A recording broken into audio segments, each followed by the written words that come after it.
亲爱的朋友们，欢迎来到微光夜读。俊威，你这样做是不是太过分了？李叔在电话里颤抖着声音问我。我看着眼前整装待发的300个人，冷笑一声：过分？您儿子欠我30万，3年不还，现在却有钱办80万的婚礼，这叫过分吗？今天我要让所有人都看看什么叫借钱不还的下场。接下来开始我们本期故事，记得点击订阅并开启小铃铛。3年前的夏天，我永远忘不了。那天堂哥李俊豪跑到我店里，脸色苍白的像张纸。俊威，哥哥求你了，借我30万救急。他跪在我面前，眼泪鼻涕一把一把地流。我的服装厂被合伙人坑了，货款收不回来，工人工资都发不出了。看着从小一起长大的堂哥这副模样，我心软了。那30万是我辛辛苦苦攒了5年的钱，本来打算开第2家店用的。俊豪，这钱我可以借你，但你得给我写个借条。当然，哥哥感激不尽。他急忙掏出纸笔，工工整整地写下借条。我李俊豪今借李俊威现金30万元整，用于急需周转，承诺半年内连本带息归还，签字，按手印，一气呵成。俊威，半年，最多半年，我一定还你。他拍着胸脯保证道。我看着他诚恳的眼神，点了点头。当天下午，我就把钱转给了他。看着银行卡余额从35万变成5万，我心里有点不安，但毕竟是亲兄弟，我选择相信他。半年过去了，俊豪没有任何动静。我主动打电话给他。俊豪，那30万的事。哎呀，俊威，别着急，厂子刚有起色，再给我2个月时间。他在电话里声音很轻松。好，我再等等。2个月又过去了，还是没消息。这次我直接去了他家。俊豪在家吗？不在，出去谈生意了。李叔有些尴尬地说。我心里明白，俊豪是在躲我。从那以后，他像人间蒸发了一样，电话不接，微信不回，见面就说忙。1年过去了，2年过去了，我从期待变成失望，从失望变成愤怒。这30万就像石沉大海一样，杳无音信。去年春节，我们在老家碰面了。俊豪，是不是该聊聊那30万的事了？我当着一大家子人的面问他。俊威，你看这大过年的，咱别谈钱的事行吗？他尴尬地笑着，试图转移话题。等过完年，哥哥一定给你个说法。我看着他油光满面的样子，心里的火腾的就上来了。但看在长辈们的面子上，我忍了。年后我再找他，他又开始玩失踪。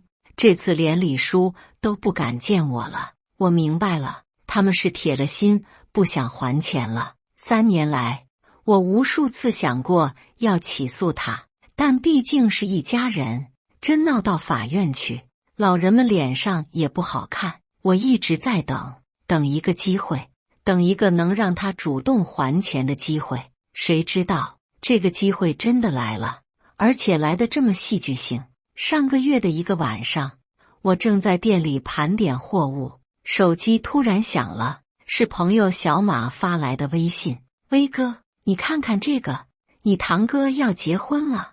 他发了一张朋友圈截图，我点开一看，瞬间怒火中烧。照片里，俊豪西装革履，搂着一个漂亮姑娘，配文写着：和若薇的大日子定了，5月20号，天悦大酒店，等各位兄弟来喝喜酒。天悦大酒店，那可是咱们这儿最豪华的5星级酒店，一桌酒席至少3000块起步。我越看越气，立马给小马打了电话。马子，你知道这婚礼得花多少钱吗？威哥，我听说了，至少80万。小马的话像一把刀，直接扎在我心上。80万，他哪来的80万？不知道啊，反正请帖都发出去了，还挺精美的。我挂了电话，越想越不对劲，欠我30万说没钱，转眼就能拿出80万办婚礼。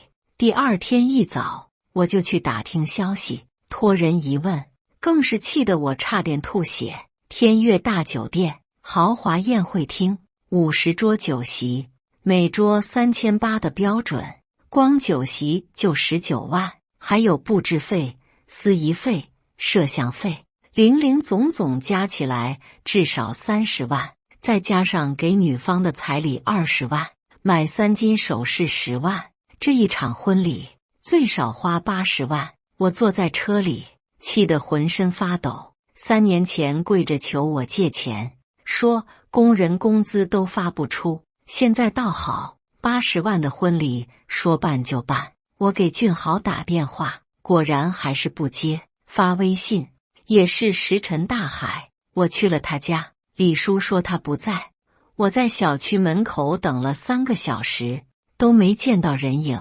这一刻，我彻底明白了，他们根本就没打算还钱，甚至觉得我这个傻弟弟30万就这么打了水漂。我开车回到店里，越想越气。为了借给他钱，我的第2家店计划推迟了2年。为了这30万，我每天起早贪黑，省吃俭用。可他呢，该吃吃，该喝喝，现在还要办天价婚礼，这口气我咽不下去。我拿出手机，翻开俊豪的朋友圈，从3年前到现在，密密麻麻的都是吃喝玩乐的照片，高档餐厅、KTV 包房、旅游景点，哪里像个欠债30万的人。我截图保存了所有证据，这些照片就是他有钱不还的铁证。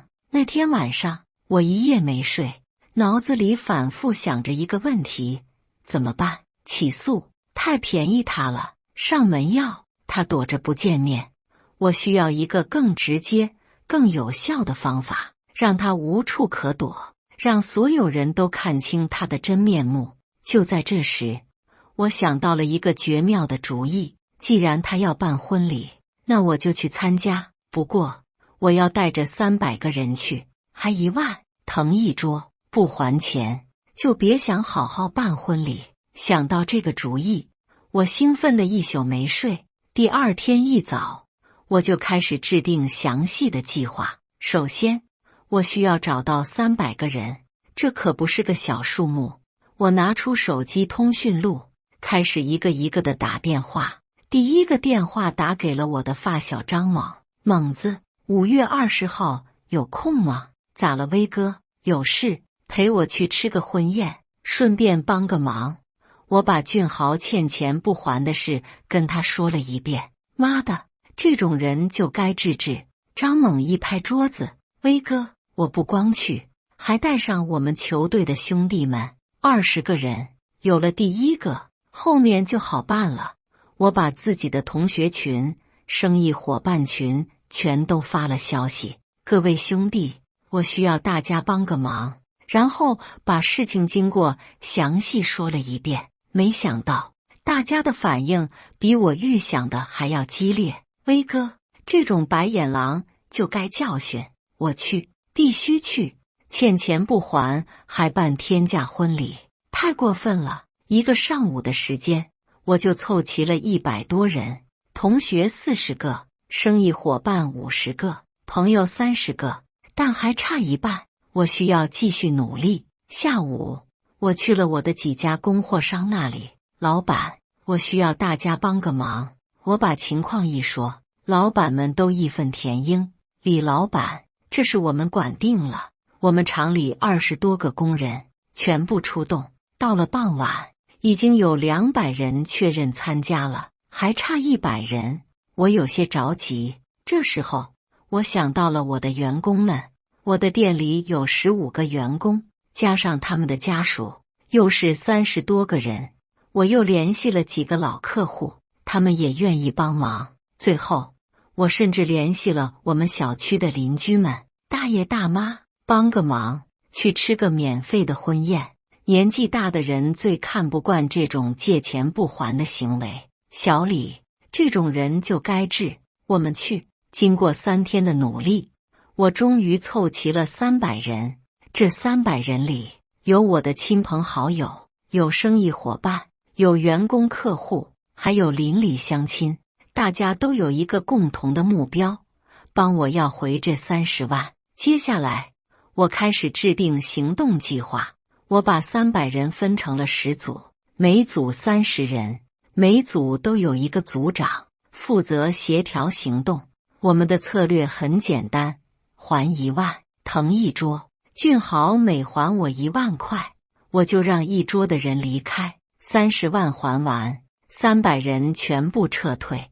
为了确保计划顺利进行，我还准备了一些道具。横幅：俊豪哥，3年了，30万该还了吧？喇叭，在关键时刻用来喊话。计算器，现场算账用。我甚至还准备了一个大箱子，专门用来装钱。一切准备就绪，就等着5月20号这一天了。前一天晚上，我召集了10个组长开会。兄弟们，明天的行动很重要，大家一定要守纪律。我们不是去闹事，而是去要账。记住，文明要账，不动手，不骂人。我们用人数优势，让他无法正常办婚礼，直到他还钱为止。组长们都点头表示明白。威哥，我们都明白，这是正当要账，没人会有意见的。是啊，借钱不还还办天价婚礼，这种人不治不行。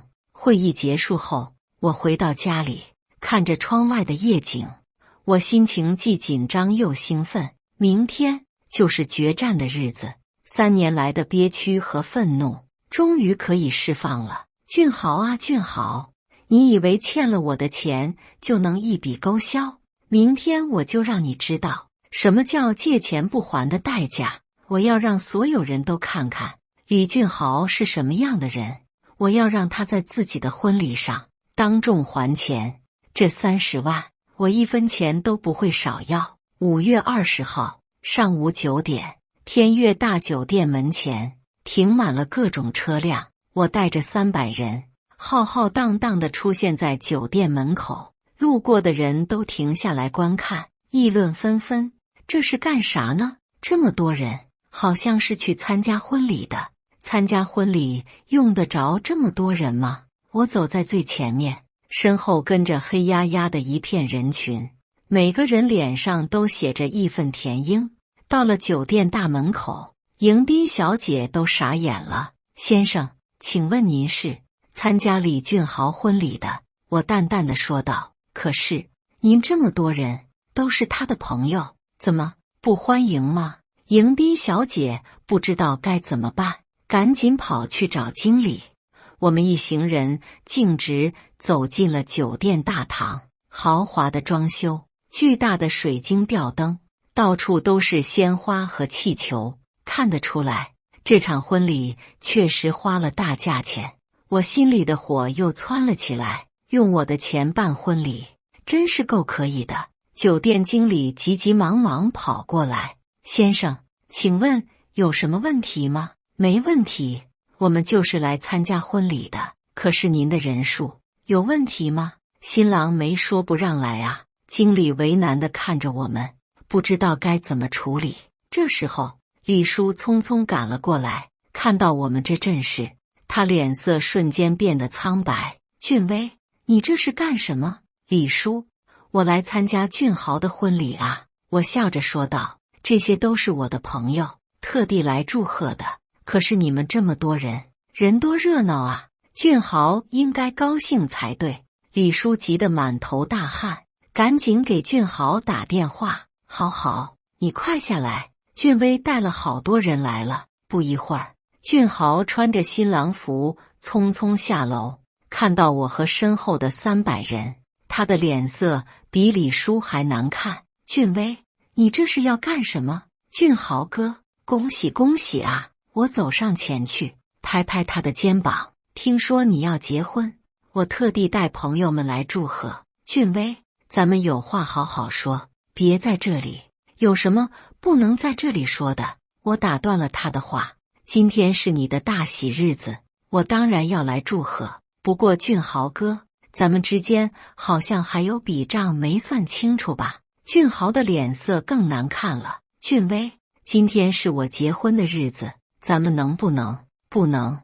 我斩钉截铁地说道。3年了，30万，1分钱都没还，你觉得合适吗？周围的宾客开始围观，窃窃私语。什么情况？好像是债务纠纷。30万，这么多钱！俊豪急得额头冒汗。俊威，你有话咱们私下说行吗？私下说。我冷笑一声。3年来我找了你多少次，你哪次愿意私下说？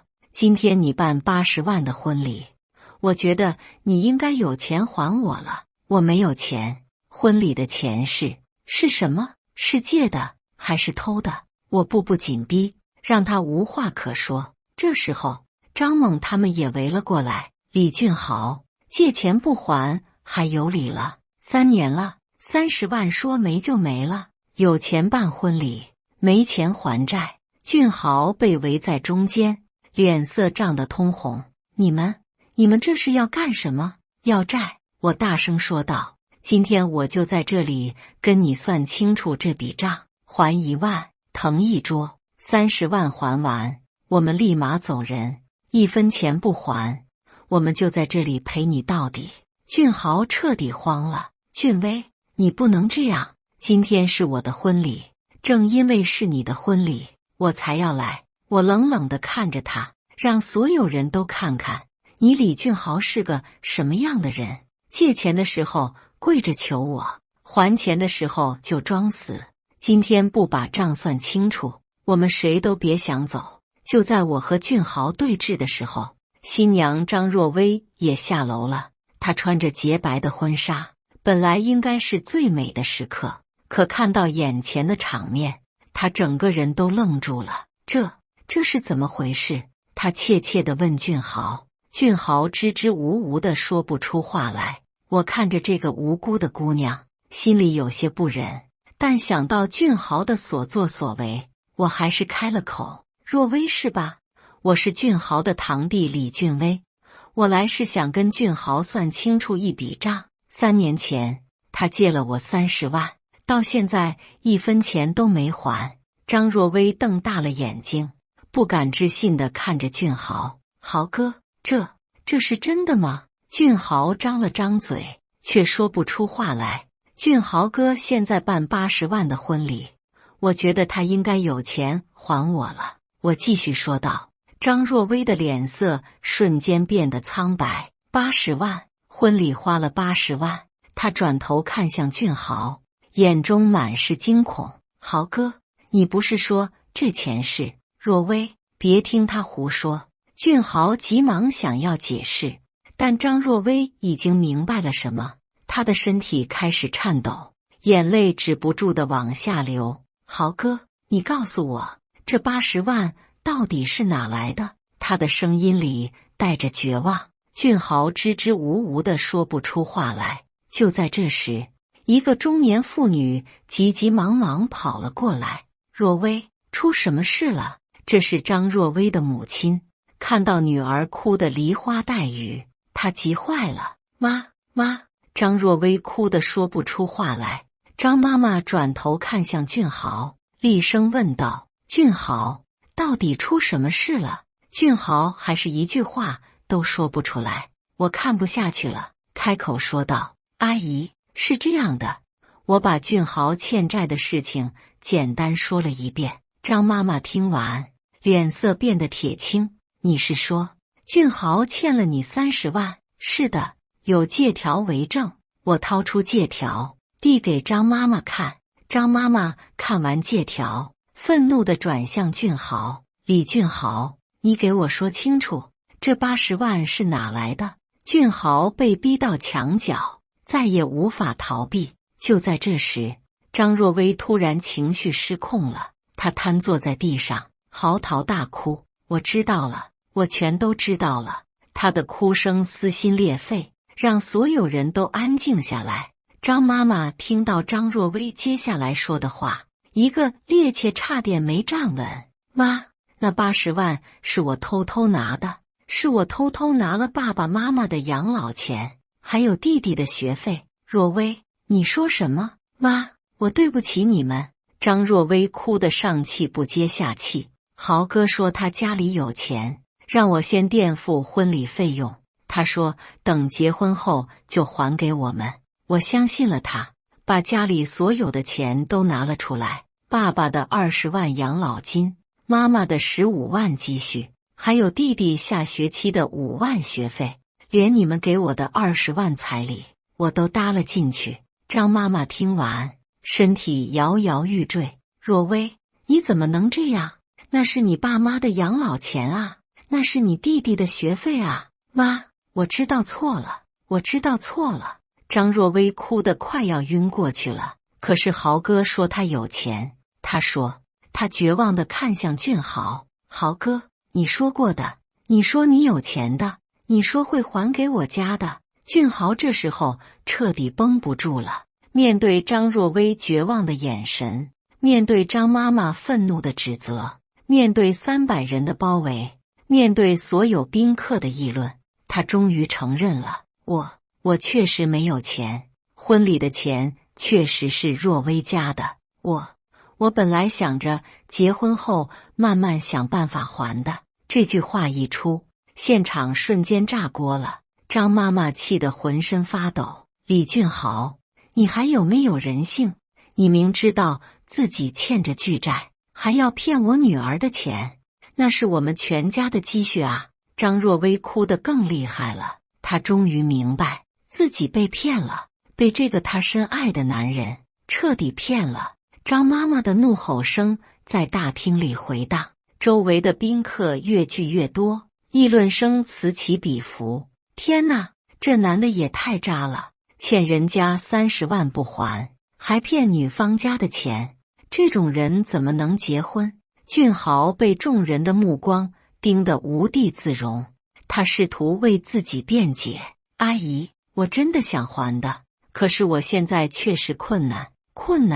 张妈妈气的声音都变了调，你困难还办80万的婚礼，你困难还骗我女儿的钱，你把我们全家当什么了？冤大头吗？张若薇这时候也从地上站了起来，她的婚纱已经被眼泪打湿，妆容完全花了，但她的眼神变得坚定起来。豪哥，我最后问你一次，你到底还有多少瞒着我的事？俊豪低着头，不敢看他的眼睛。若薇，我说。张若薇大吼一声，你还欠了多少钱？除了他的30万，你还欠了谁的钱？俊豪被逼得没办法，只能老实交代，我还欠了信用卡10万，还有朋友的8万，还有高利贷15万。每说出一个数字，张若薇的脸就更白一分。总共63万。最后这个数字出来，全场一片哗然。张妈妈差点没晕过去。63万，你欠了63万。若薇，你快跟我回家。她拉着女儿就要走。妈，等等。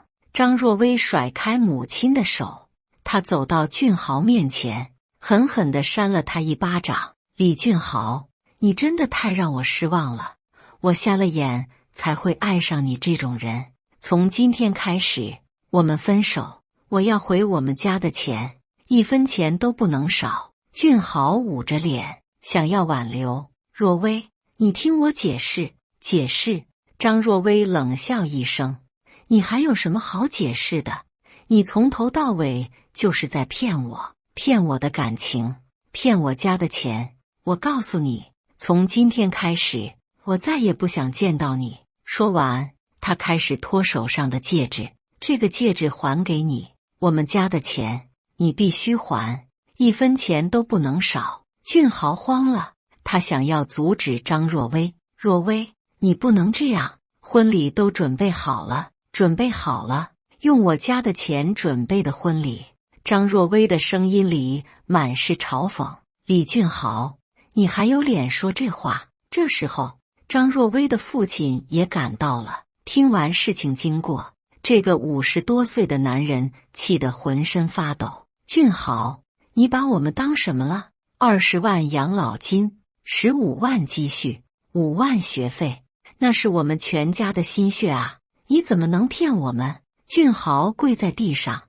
抱着张爸爸的腿。叔叔，我错了，我真的错了，给我点时间，我一定会还的。还？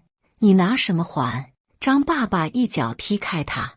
你现在总共欠债63万，加上我们家的40万，就是103万。你告诉我，你拿什么还？俊豪彻底绝望了，他瘫坐在地上，像个行尸走肉。围观的宾客越来越多，议论声也越来越大。这人太不是东西了，欠这么多钱还敢结婚。这女孩也是可怜，被骗得这么惨。我看着眼前的场面，心情五味杂陈。一方面，我为张若薇感到同情；另一方面，我也为俊豪的行为感到愤怒。但不管怎么说，我的30万必须要回来。我走到俊豪面前，居高临下地看着他。俊豪，现在你还有什么话说？他抬起头，眼中满是绝望。俊威，我真的没钱，那就想办法找钱。我冷冷地说道，今天不把钱还清，我们就不走。300人在这里陪你耗着，看看是你的面子重要，还是钱重要？俊豪彻底崩溃了，他抱着头，痛哭流涕。我真的没办法了，我真的没钱了。看着他这副样子，我心里也不好受。毕竟是从小一起长大的堂哥，但想到这3年来的屈辱和等待，我的心又硬了起来。没钱，那就想办法挣钱，或者把你的车卖了，房子抵押了。总之，今天你必须给我个说法。看着俊豪痛哭流涕的样子，在场的人都有些不忍，但想到他的所作所为，又觉得他罪有应得。李叔也赶了过来，看到这个场面，老人家差点没站稳。好好，你怎么能做出这种事？爸，我错了，我真的错了。俊豪抱着李叔的腿，哭得像个孩子。李叔看着自己的儿子，又看看愤怒的张家人，最后把目光转向了我。俊威，叔叔求你了，能不能给豪豪一个机会？李叔，不是我不给机会，我叹了口气，是他自己不争气。3年了，整整3年，他给过我机会吗？现在出了事就想要机会，世界上哪有这样的道理？李叔听了我的话，也无话可说。确实是俊豪先做错了事。这时候，酒店经理走了过来，各位，能不能商量一下？这样下去对大家都不好，要不然我们换个地方谈。我想了想，点了点头，行，我们去包间谈。但是我的人不能走，他们得在大厅里等着，等谈出结果了再说。于是，我们一行人来到了酒店的一个大包间。参与谈判的有我、俊豪、李叔，还有张家3口，其他人都在大厅里等着。坐定之后，我开门见山地说道：俊豪，现在咱们算算账，你欠我的30万必须还，你欠张家的40万也必须还，这是70万，你打算怎么还？俊豪低着头，半天说不出话来。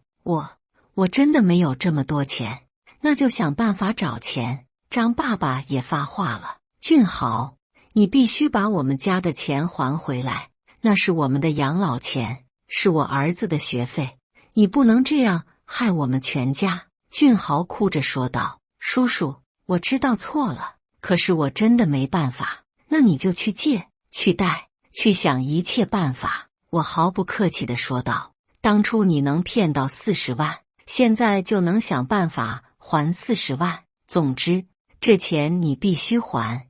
谈判陷入了僵局，俊豪确实拿不出这么多钱，但我们也不可能就这么算了。这时候，李叔开口了：“俊威，叔叔有个提议，你说。”豪豪确实一时拿不出这么多钱，但是他可以打工还债。你看这样行不行？我们制定一个还款计划，豪豪每个月还多少，多长时间还清。如果他按时还款，大家就和解；如果他违约，你们再想别的办法。我想了想，觉得这个提议还算合理。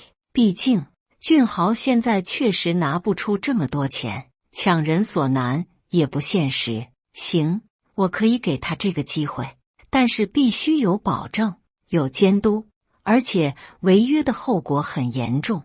张爸爸也点了点头，我同意，但是还款计划必须合理，不能遥遥无期。于是我们开始制定具体的还款计划。经过一番讨论，最终确定了方案。俊豪总共欠债70万，分5年还清，每年还14万，每月还1万2。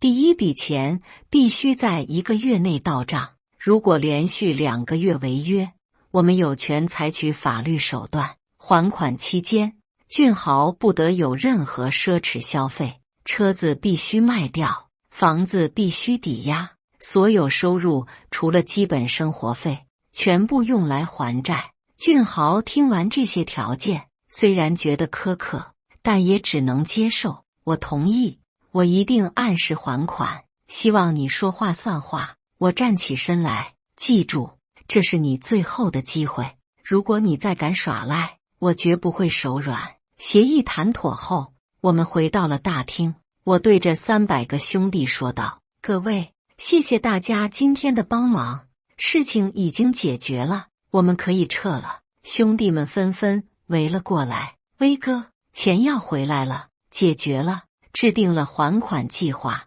那就好，这种人就该治治。我们浩浩荡荡地离开了酒店，身后传来张若薇的哭声，他的婚礼彻底泡汤了。但这是俊豪咎由自取，怪不得任何人。1个月后，俊豪真的给我转了1万2，虽然数额不大，但至少证明他没有完全放弃。我相信，只要他坚持下去，债务总有还清的一天。而我也终于可以放下这3年来的心结。正义虽然迟到了，但终究没有缺席。借钱不还，那就别怪我不客气。这世界上没有白吃的午餐，欠债还钱，天经地义，谁都别想例外。从那以后，俊豪真的开始了他的还债生涯。他卖掉了车子，抵押了房子，搬到了一个小单间，每天早出晚归，打2份工。虽然辛苦，但至少他在用行动证明自己的诚意。而我也重新开了第2家店，生意红红火火，日子越过越好。有时候我会想，如果当初他老老实实还钱，何至于闹到这种地步？人生在世，诚信为本，失去了诚信，就失去了一切。这个道理，俊豪用惨痛的代价学会了。希望所有人都能引以为戒。借钱容易，还钱难，但再难也要还，这是做人的基本原则，谁都不能违背。感谢大家的观看，本期故事精彩吗？欢迎大家在下方评论区吐槽。如果你喜欢这类故事，记得点击订阅微光夜读，并分享给更多的人，这会对我帮助很大。再次感谢大家的观看。